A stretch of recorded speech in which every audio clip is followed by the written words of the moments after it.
Lagi nila akong tinatanong, James, bakit ang daming passive fire stop protection product sa website nyo? Di ba okay na yung mga sealants? Una sa lahat, hindi ako si James. Pangalawa, hindi lang sealants ang solusyon sa mga passive fire stop needs nyo. Mabuti pa, makinig tayo dito kay Carlo para malaman natin ang tamang passive fire stop protection system sa mga job sites nyo.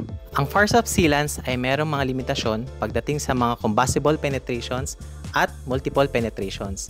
Ang pinaka-importante sa ating mga designers at contractors ay malaman kung anong approved system ang kailangan nilang gamitin sa kanilang mga application. So, paano nga natin malalaman kung ano yung approved fire stop system?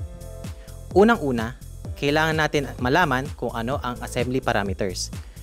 Kailangan natin kunin kung ano yung joint width, true penetration type, size, annular gap, etc.